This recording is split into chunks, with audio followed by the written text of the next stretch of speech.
COVID-19 has quickly spread across the globe, infecting more than 100 million people. The disease is heavily affecting the older population, causing hospitalization and even death. However, it is even affecting relatively young and healthy people, causing in some cases long-term effects. Vaccine companies are racing to develop effective vaccines, and several have been successfully launched. They help the immune system produce the neutralizing antibodies that block the virus from infecting the human cells and providing immunity. However, it is still not known how long these antibodies last. GenScript's cPass neutralizing antibody test is the only FDA emergency use authorized test on the market capable of specifically detecting the neutralizing antibodies in recovered or vaccinated patients. The test is also CE marked and authorized by the health science authorities in Singapore, by Anvisa in Brazil, and the United Arab Emirates Ministry of Health and Prevention. Visit genscript.com to learn more.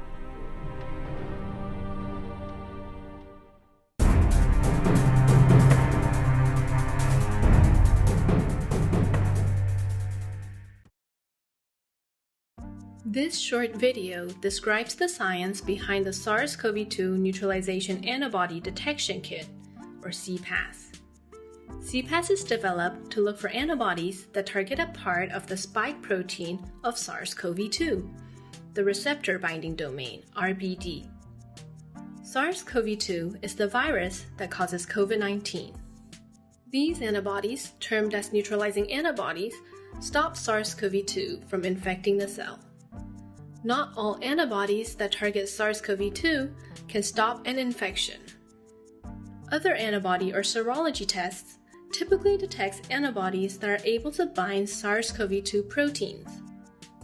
These kits, however, only tell us that antibodies are present, but they do not tell us if they can stop a virus infection. In real life, the spike protein of SARS-CoV-2 interacts with a human ACE2 receptor. This interaction allows the virus to enter the cell and cause infection. cPass works by copying the players of the SARS-CoV-2 infection without the use of the virus and human cells. In cPass, human ACE2 protein is coated on the capture plate. We then add the RBD tagged with an enzyme horseradish peroxidase HRP. Now this HRP-RBD protein causes a visible chemical reaction when the enzyme substrate TMB is added. If there are no neutralizing antibodies, the RBD will bind to ACE2 on the plate. We see this when the solution changes to a bright blue color. This is a negative test result. On the other hand, if there are neutralizing antibodies, the RBD will not bind to ACE2. The HRP-RBD protein will then be washed away and we will not see a color change. This is a positive test result.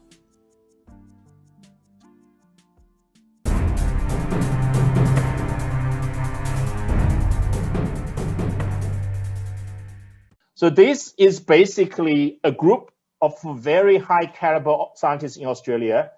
They went through all the published data from 7 vaccine trials and all the convalescent cohorts, and they came with the major conclusion to say the neutralizing antibody level is highly predictive of protection.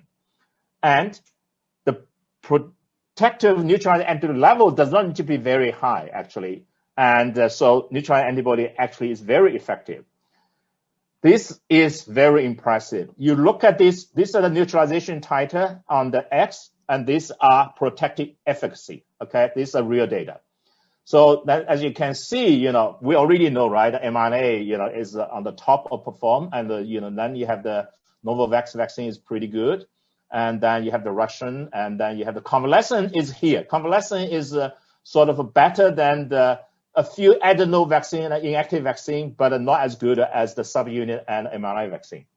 So these are neutralizing titer versus protection. Then they had a model now, basically said, based on neutralizing antibody titer, we can predict the efficacy of protection. And this is observed efficacy of protection. Again, it's not every dot is on the line, but let's face it, right? It's pretty good. Immunity longevity. That's another topic lots of people are interested. How long, the protect immunity will last. So this is our own data, and it's just published months ago in Lancet Microbe. So these are Singapore data. We use the cPass to interrogate a cohort of 164. So we actually recruit around 200 to start with. And thanks to all the patients, 164 follow up for 9 months. And what we only detect neutralizing antibody, and we found that the neutralizing antibody waning actually very, very different, depends on the individual. And we can put them in 5 different groups. And the conclusion is that depends who you are, the neutralizing antibody can last from days to decades. It's huge difference. So as you can see, 164 samples, we can put them in 5 groups. Group number 1, if you have a cutoff 30% in cPass, you never had a really decent neutralizing antibody. And then the group number 5, for some reason, that the neutralizing antibody keep increasing even 9 months later. So these are what we call outliers. So we excluded from the subsequent study in the modeling. We only use the 3 groups in the middle. So they all had a neutralizing antibody, at the peak, and then they waned. One is rapid, one is a little bit slow, the other is very slow, we call persistent. The most important is this. So the neutralizing antibody from they had it to when they really disappeared. The fastest is 35 days in this group, and the other is 148. The median is 96. The next one, median 201, and the other one is 580. But look at the extreme, 35 days to almost 50,000 days. So 35 days to 41 years, okay? So that's how different it is. So these are convalescent neutralizing antibody from recovered COVID-19 patient.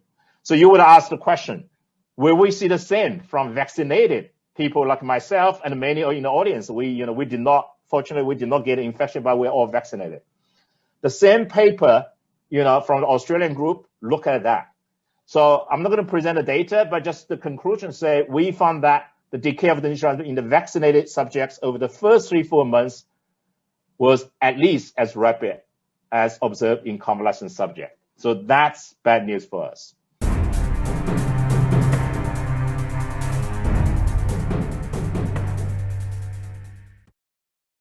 Hospital who completed her vaccination in February has been diagnosed with COVID-19. As of May 4th, there are 40 cases linked to the Tan Tock Seng cluster. Why are people who have been vaccinated still getting infected with COVID-19? We speak to Dr. Leong Ho Nam, an infectious disease specialist, to find out why. Dr. Leong, how is it that vaccinated individuals still get infected? So if I've been vaccinated and I've been exposed to the virus will try to overcome the immune system and infect. If the immune system is on the weaker side, they'll infect, and depending on the amount of immunity there is, it will have varying severities. If I have a robust immune system with high amount of antibody levels, this will in turn block not only the first infection, but the second and third infections. Hence, you have heard of companies talking about having the 3rd dose. When you have the first dose, you have this amount of antibodies. When the second dose, you have this amount of antibodies. When you have the 3rd dose, you have high whopping amount of antibodies. These antibodies will be like a GPMG, general purpose machine gun, that will tear down all viruses, even if it's mutated. You see, at the end of the day, that we need to depend on the immune system to cope with these new viral adaptations. Eventually, COVID-19 will fade away as yet another common virus. What you're saying is the vaccination will not prevent us from getting infected? The vaccine, unfortunately, is not 100%. Other vaccines, chickenpox, measles, there are some failure rates. Vaccinations changes from a severe illness to a moderate illness, from a moderate illness to a mild illness, and a mild illness to no illness at all. In fact, if you look at those people who became infected despite vaccination, majority of them do not have any symptoms. They were screened and they were found to be positive. I see. So does the effect of the vaccine stay in our immune system permanently? How I wish the antibodies will last on forever, but it doesn't. Like the natural infections, the antibodies will fade with time. Studies from Professor Wang Lingfa's lab showed that 5 groups of people are quickly identified after natural infection. 30% of them will have long-lasting antibodies, 30% will have short-lasting antibodies, 30% will have moderately lasting antibodies. Of the last 10%, some do not mount any antibodies, some may have delayed response antibodies. So using the same data, we will thus assume that 30% after vaccination should have very good long-lasting antibodies. And the rest, unfortunately, may need to have repeated vaccinations. The repeated vaccinations could come as quickly as 1 year, 18 months, and 24